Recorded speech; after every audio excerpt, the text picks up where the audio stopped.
Friends, आज मैं अपनी एक्सपीरियंस आपके साथ शेयर करूंगी किस तरह से मैं अपनी कटिंग लगाती हूँ और बहुत ही आसानी से मेरी कटिंग लग करके तैयार हो जाती हैं। तो फ्रेंड्स, ये जो मैंने डाली ली है ये गुलाब की डाली है और इसके मैंने कई सारे हिस्से कर दिए हैं। तो लगभग आपको 12 इंच के आसपास ऊंचाई रखनी है। आप चाहें तो थोड़ा बहुत छोटा बड़ा कर सकते हैं। तो इस तरह से मैंने इन डालियों को लिया है, कट कर लिया है और इनकी जो मिट्टी में कुछ एरिया दबना होता है तो वहाँ पे चाकू से इस तरह से साफ़ कर लिया है ताकि यहाँ पे रूटिंग बहुत जल्दी हो जाए। तो जो एरिया मैंने साफ़ किया है इस तरह से मैंने बना करके सारी डालियों को रखा है। कुछ डालियों में नहीं ऐसे किया है, वो भी लग जाएंगी। तो इसमें मैं एलोवेरा को ला करके उसको लगाऊंगी। मैंने मिट्टी तैयार कर ली है। मिट्टी में मैंने पहले नीचे सब्जियों के बहुत सारे छिलके, मटर वगैरह के बहुत सारे थे मेरे पास, वो सारे छिलके, प्याज, टमाटर जो भी मेरे पास रहता है सब डाल देती हूँ इसी में मिट्टी में। और मिट्टी है पूरी, ऊपर से मैंने आज के जो छिलके निकले थे तो ये इसमें केला, गोभी और प्याज वगैरह का है तो ये ऊपर ही पड़ा हुआ है। इसमें मैं आसानी से डालियाँ लगा दूँगी और ये सब आगे चल करके सूख करके सड़ जाते हैं जो मैं सब्जियों के छिलके डालती हूँ और पौधों को बहुत ही अच्छी एनर्जी देते हैं, हेल्दी रखते हैं पौधों को। तो ये एलोवेरा है, एलोवेरा का जल थोड़ा सा इस तरह से मैं जहाँ पे मैंने चाकू से साफ़ किया है तो वहाँ पे इसको लगा देंगे। इस तरह से सभी डालियों में लगा करके मैं मिट्टी में दबा दूँगी। मौसम अच्छा चुनते हैं जब धूप ज़्यादा नहीं रहती है, यानी अक्टूबर से लेकर के ये फरवरी तक का महीना हमारे कटिंग के लिए बहुत ही बेस्ट होता है। या तो फिर बारिश का समय हो तो बरसात में भी बहुत ही आसानी से हमारी कटिंग्स लग करके तैयार हो जाती हैं।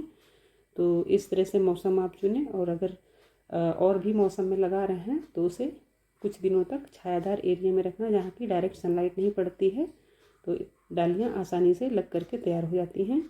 तो मैं अधिकतर डालियों को अक्टूबर से लेकर के फरवरी के समय चुनती हूँ और या तो फिर बारिश लगातार हो रही होती है, बरसात के मौसम में भी मेरी डालियाँ सारी लग जाती हैं। तो इस तरह से मैंने इन डालियों को लगा दिया है, कटिंग्स को लगा दिया है और इसी में मैं पानी डाल दे रही हूँ। बाद में इसमें मैं थोड़ा हल्दी पाउडर मिला करके पानी में उसको भी डाल दूँगी, क्योंकि इस जगह नहीं है तो थोड़ी देर बाद जा कर के पौधे लग जाएंगे तो मैं डाल दूँगी। इससे हमारे पौधे में कोई फंगस वगैरह नहीं लगता है, आसानी से पौधे लग जाते हैं। ये मैंने प्याज लिया है, प्याज को रस इसमें लगा करके या डायरेक्ट ही प्याज के अंदर इसको डिप करके लगा दूँगी लास्ट में। ये तो भी कुछ हैं जो लगा रही हूँ, मेरे पास डालियाँ काफ़ी हैं।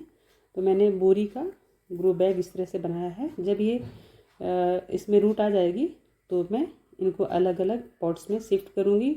जैसे भी इनको पॉट की ज़रूरत होगी उसी हिसाब से मैं इनको सेट कर देती हूँ।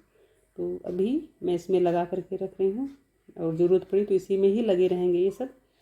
तो पौधों में पॉट जितने हमारे पौधे फल फूल देते हैं उसी के अकॉर्डिंग हमको गहरा और मिट्टी डाल करके पॉट तैयार करनी होती है। तो मैंने इस तरह से इन्हें तैयार किए हैं।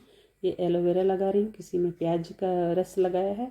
आप चाहें तो हल्दी को भी पाउडर पानी में मिला करके गाढ़ा गाढ़ा लगा करके रूट के एरिया में इस तरह से लगा करके इनको सेट कर सकते हैं। तो इस तरह से सारे पौधे डाली की कटिंग लग करके तैयार हो जाएंगे। कुछ डालियाँ बहुत पतली हैं तो उसमें मैं तार थोड़ी सी मैंने रखी है तो तार को इसमें लपेट दूंगी अच्छे से और तार लपेट करके इकट्ठे 3-4 डालियों को लेकर के लगा दूंगी, जिससे कि पौधों को एनर्जी मिलती है।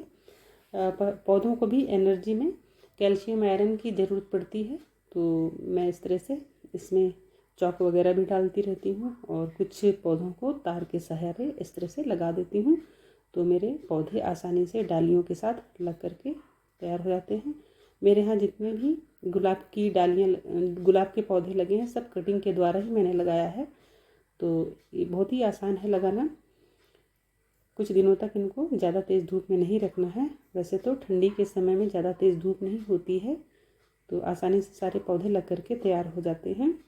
ये सफ़ेद वाला गुलाब है जो कि मुझे इसकी कटिंग बहुत सारी मिल गई है तो मैं सारी कटिंग आसानी से लगा दूंगी। एक भी कटिंग को वेस्ट नहीं करूंगी। इसको प्याज के अंदर ही इस तरह से डिप करके तार में बांध करके जो मैंने रखा था, लगाया था, उसको इस तरह से इसमें मिट्टी में दबा दूंगी। तो बाद में आपको दिखाएंगे कि किस तरह से सारे लग करके तैयार हो गए हैं। कुछ समय लगता है इनको जड़ाने में, इनको जड़ में बिल्कुल भी डैमेज नहीं होने देना चाहिए। एक बार लगाएं, बार बार इसको हवा नहीं लगने देनी चाहिए जड़ में, नहीं तो ये सक्सेस नहीं होते हैं। तो एक बार लगा लें तो इसमें समय समय पर पानी देते रहें और कुछ समय बाद देखेंगे तो आपको इसमें नई नई पत्तियाँ अपने आप छोटी छोटी दिखना शुरू हो जाएंगी और फूल भी आना शुरू हो जाते हैं। और इसमें आप चाहें तो आपके पास जो भी घर पे खाद निकलती है आलू के छिलके वगैरह, उन्हें डालते रहें। जो हम कच्चे आलू छीलते हैं वो, और आपके पास केला वगैरह का छिलका जो आप सुखा लेते हैं उसका भी पाउडर बना के डाल सकते हैं। तो उससे पौधों को बहुत ज़्यादा एनर्जी मिलती है, जिससे फूल वगैरह काफ़ी अच्छे से निकलते हैं। जब ये जड़ लग कर के इसमें तैयार हो जाएगी तो धूप जहाँ पे ज़्यादा आती है वहाँ रखने से इसमें फूल अच्छे से खिलते हैं।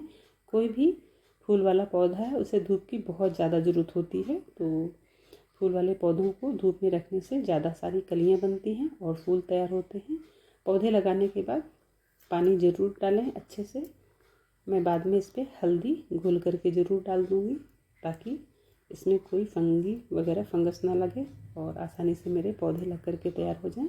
आप भी इस तरह से अपनी डालियाँ लगा सकते हैं।